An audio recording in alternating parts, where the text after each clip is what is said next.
le speaker de la caravane FNSEA, la caravane qui représente les agriculteurs et les agricultrices sur le Tour de France. Ça fait 4 ans maintenant qu'on est là et c'est moi qui ai la chance d'avoir ce poste, d'être la voix des agriculteurs sur le Tour de France. En tout, moi, ça fait 6 ans que je suis sur le Tour de France, mais 4 ans avec la caravane FNSEA. On est à la 6e étape, tout roule, super équipe, super accueil du public. Enfin, franchement, c'est top, quoi. En France, c'est hyper important de comprendre que c'est pas la caravane pour la FNSEA. C'est une caravane qui est gérée par la FNSEA, mais qui est faite pour promouvoir les métiers de l'agriculture. Nous, c'est vraiment le message qui nous tient à cœur et le message que je porte tous les jours, c'est parler du fait qu'on veut que les personnes mangent au maximum français, mangent local. On veut leur expliquer aussi qu'il n'y a pas qu'un seul métier. Ils ont souvent une idée préconçue qui est très différente de la réalité du métier, de la réalité de l'agriculture. Alors là, on est sur le tout nouveau char juste ici, c'est la ferme. Donc l'idée, c'était de représenter au maximum tous les animaux de l'agriculture. Ça, c'est le tout nouveau char, énorme succès. Franchement, tout le temps, les gens sur le parking caravane, que ce soit les autres caravanes, etc., sont fans de ce char. Et le char qui est juste devant, le tracteur, c'est le char originel qu'on a depuis 4 ans. Et on a 2 autres voitures à côté. On a une voiture invitée où tous les jours on reçoit des invités, des agriculteurs et agricultrices. Et sur chaque dispositif, on a une distributrice qui jette des goodies au bord des routes. Tous les matins, du coup, on arrive sur ce qu'on appelle le parking caravane.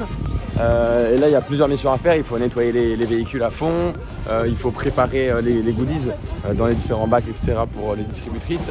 On fait souvent un briefing, on parle de l'étape, est-ce qu'il y a des dérivations, est-ce qu'il y a des restrictions, etc.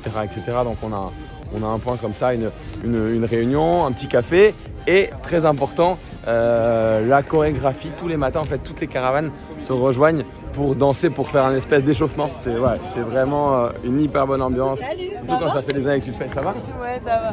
Tu connais à peu près tout le monde et tout. C'est vraiment très cool à vivre. Je pense que pour n'importe qui, c'est une expérience assez dingue, tu vois. En fait, les coureurs cyclistes et puis toute cette belle caravane, elle va traverser notre bureau, notre outil de travail. Donc autant en profiter puis que ça soit une fête. Avec Jean-Michel Hamel et puis le reste de l'équipe FDSEA 50 et puis avec aussi les cantons dans le sud-Manche qui ont fait leurs fresques et puis avec beaucoup d'adhérents. On souhaite mettre en avant notre belle agriculture du département.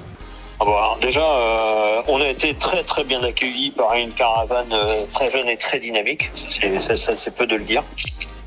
Mais c'est une journée qui est quand même longue et rude quand même. Par contre, ce qui est extraordinaire, c'est la ferveur du public, quoi. C'est tout simplement énorme. Cela fait 18 ans que la FNSEA, en partenariat avec l'Amaury-Sport Organisation, met en place un concours de fresques agricoles sur le Tour de France. Cette année, parmi les 26 fresques en compétition, 5 d'entre elles étaient situées en Normandie. Pour élire votre fresque préférée, rendez-vous sur la page Instagram ou Facebook de la FNSEA et likez la publication de votre fresque coup de cœur.